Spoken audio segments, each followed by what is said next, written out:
రాజన్న సిరిసిల్ల జిల్లా ముస్తాబాద్ మండలం మద్దికుంట గ్రామంలో ముద్రా సంఘ సభ్యుల ఆధ్వర్యంలోని శ్రీ పెద్దమ్మ పెద్దిరాజుల వార్షికోత్సవం పురస్కరించుకుని పెద్దమ్మ పెద్దిరాజుల కళ్యాణ మహోత్సవం అత్యంత వైభవంగా నిర్వహించారు. ఈ కళ్యాణ మహోత్సవానికి రాష్ట్ర బీసీ సంక్షేమ సంఘం ఉప అధ్యక్షులు పరశు హనుమాన్లు, అలాగే మండల అధ్యక్షులు, ముద్రా సంఘం మండల అధ్యక్షులు పిట్ల రామ్ గోపాల్, మండల ప్రజాప్రతినిధులు, ఎంపీపీ జనగామ శరత్రావు, బీసీ సంఘం నాయకులు, ముద్రా సంఘ సభ్యులు పాల్గొని పెద్దమ్మ పెద్దిరాజుల కళ్యాణాన్ని వీక్షించారు. అందరిపై అమ్మవారి కరుణ కటాక్షాలు ఉండాలని వేడుకున్నట్లు తెలిపారు.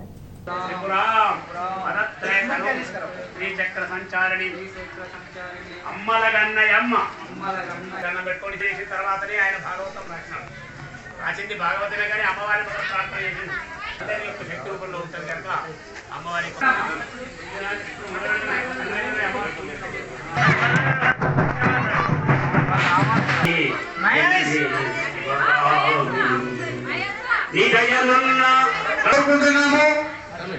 అదేవిధంగా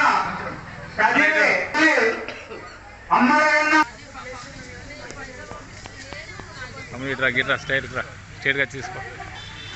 ఈరోజు మద్దికుంట గ్రామంలో పెద్దమ్మ పెద్దిరాజుల కళ్యాణోత్సవం సందర్భంగా ఇక్కడికి వచ్చి అమ్మవారిని దర్శించుకొని ప్రత్యేక పూజలు చేయడం జరిగింది.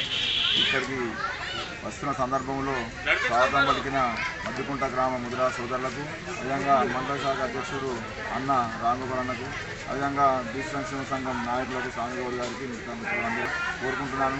ముదిరాజుల చిరకాల వాంఛలను నెరవేరాలని, అదేవిధంగా బీసీల సమస్యలు కూడా పరిష్కరించబడాలని చెప్పి ఈ సందర్భం కోరుకుంటూ, భవిష్యత్తులో ఈ రైతులకు కానీ, అదేవిధంగా ఈ తెలంగాణ ప్రజలకు సుభిక్షంగా వర్షాలు కురవాలని, అందరికీ మంచి జరగాలని మనస్ఫూర్తిగా కోరుకుంటున్నాను.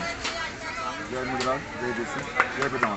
రాష్ట్ర అధికార ప్రతినిధి పరశు హనుమాన్ గారు మా ముదిరాజ్ సభ్యుడైనందుకు జిల్లాలో ప్రత్యేకమైనటువంటి వ్యక్తి కాబట్టి వారికి ఒక ప్రత్యేక అభినందనలు తెలియజేస్తూ ఈ దేవాలయానికి మద్దికుంట పెద్దమ్మ దేవాలయానికి వచ్చినందుకు వారికి ధన్యవాదాలు తెలియపరుస్తూ, ఈ మద్దికుంట గ్రామం పెద్దమ్మ దేవాలయంలో కళ్యాణ మహోత్సవాన్ని జరుపుకుంటాం.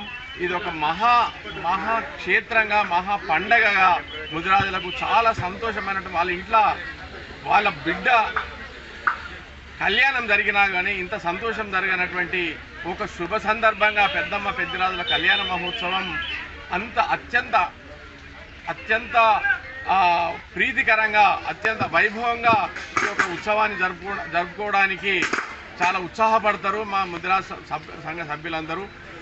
దీని వలన ఈ గ్రామంతో పాటు, మండలంతో పాటు, జిల్లా, రాష్ట్రంలో కూడా అందరి బంధువులను పిలుచుకొని అత్యంత ఉత్సాహంతో జరుపుకొని ఈ పండుగ చాలా గొప్పనైనది.